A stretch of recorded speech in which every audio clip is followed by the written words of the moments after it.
feel like sometimes you have to choose between eating healthy and affordable?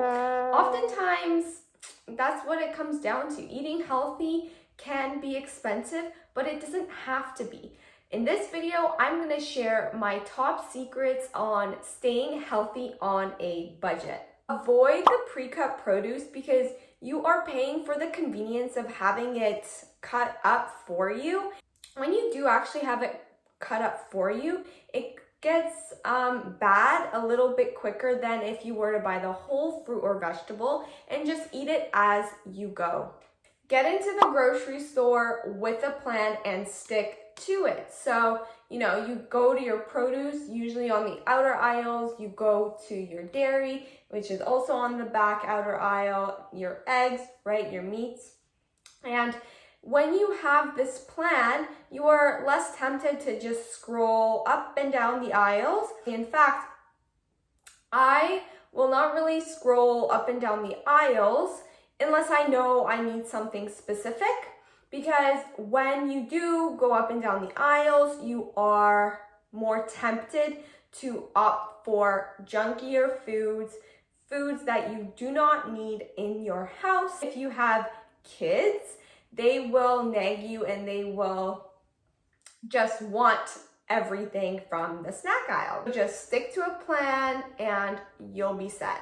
On the topic of produce, always shop for fruits and vegetables that are in season. They will often be cheaper. You just have to do some research on what is in season, what is not in season.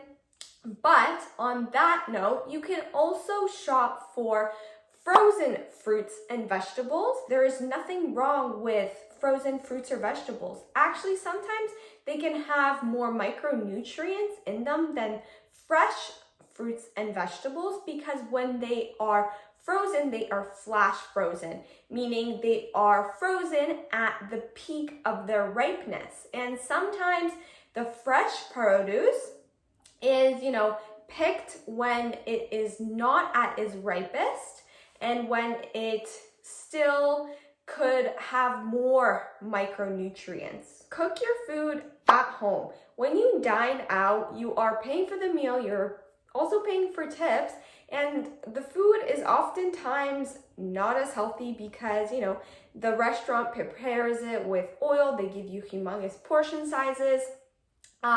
If you cook at home, you can bulk meal prep as well and put some stuff in the freezer for tomorrow or a later date. Plan your meals in advance and make a grocery store of all the ingredients you need for that meal or for those meals. This will often cut the overspending you need and help you save more money. I also like to make sure that if I am making something for one meal, then I can use that ingredient or that item for another meal in the week so that it doesn't go bad or doesn't go to waste. If I'm making a meal that requires spinach and I know that I'm not going to use the entire bag, I am going to purposely plan out another meal that also incorporates some spinach. My next tip is to learn how to read the price tags. Sometimes things may appear to be a better deal, but if you take a deeper look at them, you can see that it probably is a smaller quantity. So what I would say is divide the cost by the unit to give you the best price. When you are buying dried fruits, nuts, seeds, do not skip over the bulk bins. Again, sometimes this may not happen. Oftentimes for like granolas or rice, brown rice, those aren't the best deal, but just always divide the cost by the unit and to give you your best price. Next, do not get caught up in the name brand things. Oftentimes, the name brand things look really cute, really nice, really aesthetic, but just take a look at the ingredients. If they're exactly the same, then just go for the store-bought brand because it is oftentimes cheaper. Buy your meats, fish in bulk. Oftentimes, meats really rack up that grocery bill, and you can save money by buying them in bulk and freezing it later when you get home.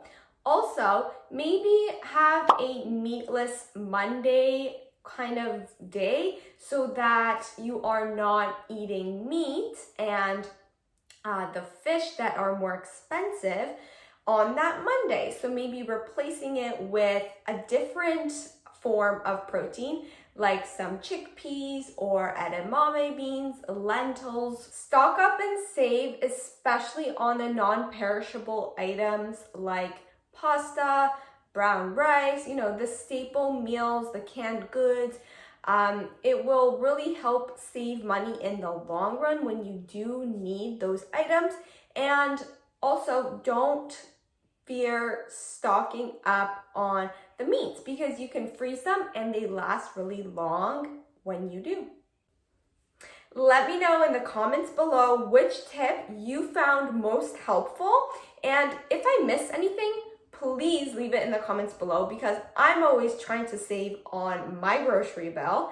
Thumbs up the video if you liked it, subscribe for more, follow me on Instagram, and I'll see you next time. Bye guys!